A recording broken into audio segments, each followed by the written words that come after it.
The Very Hungry Caterpillar.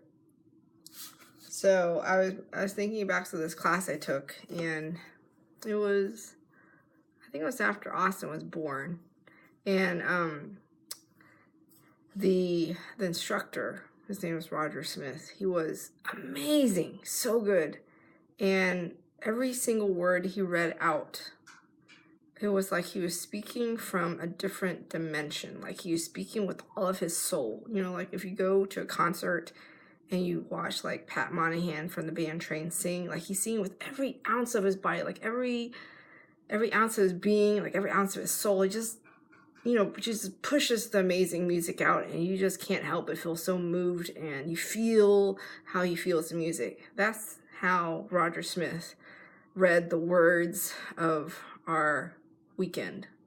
And he was just like, what did you come here to get? What did you come here to get?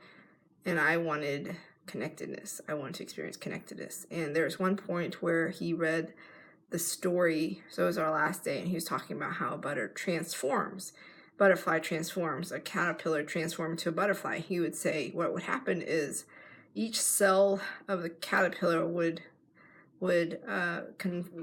transform into the cell of a butterfly, and then it would be consumed by the rest of them. And then it would be another cell would transform into the cell of a butterfly, and then the rest of the caterpillar cells would overtake it. And it would happen enough time, so eventually the numbers would start adding up. And so even as the butterfly cells got consumed by the caterpillar cells, eventually the butterfly just kept going until eventually the whole body of the caterpillar was all butterfly cells, and that's when it transformed to a beautiful butterfly.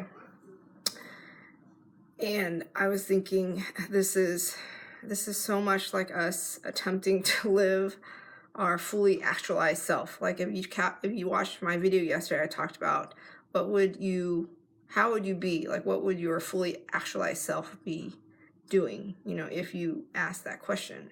And for me, it would be like I would be running that extra lap. I would be answering my son's questions with love and patience instead of bewilderment or annoyance. I would talk to my mom with love and tenderness.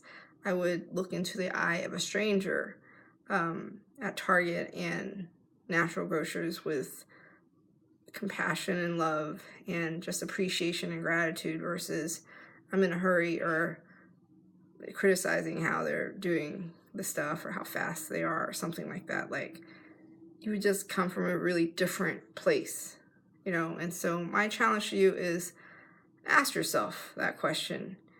You know, what would your fully actualized self be doing if you were put in that situation? And two, remember the story of the butterfly, the caterpillar transforming into a butterfly. It's a continuous process until more and more of the cells of the butterfly eventually take over the cells of the caterpillar. But initially it's a process. It takes a while, and you keep at it, keep going, keep doing it over and over and over and over until it takes. You do it as long as it takes, whatever it takes, until it takes. You've heard me say this, and it just really rings true. What else? So that is Merry Christmas also. And I did not get a hippopotamus for Christmas. Although I was belting the song a lot, and it is now Ava's poop song. When she needs to go poop, I'll sing, I want a hippopotamus for Christmas. Only a hippopotamus will do. It helps her relax and helps her poop. And, but Merry Christmas.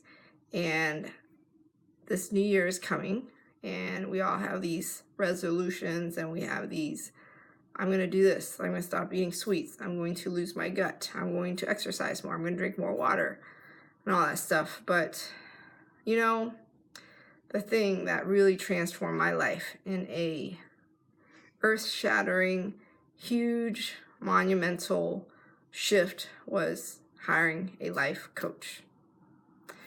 It is, you will forever shift your life. You'll see perspectives you've never seen before. You will transform your relationships.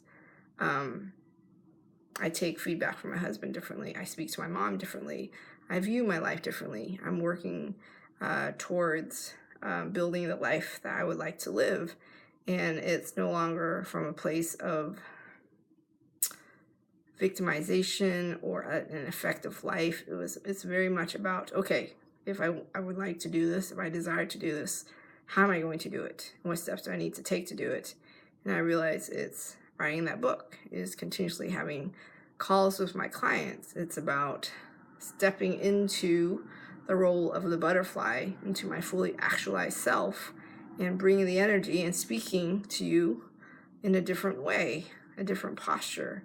And it only dawned on me and only came to me after I hired a life coach. That's how powerful having a life coach is. So if you do anything this year, is invest in yourself, invest in a transformed version of you, invest in really shifting how you live your life in a very powerful, uplifting way. And it starts with hiring a coach.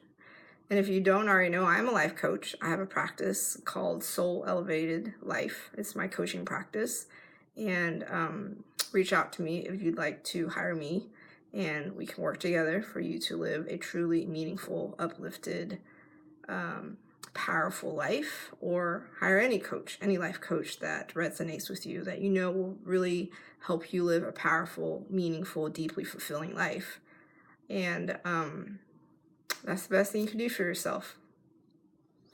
Here's to you living a soul elevated life, and I will see you tomorrow. Merry Christmas.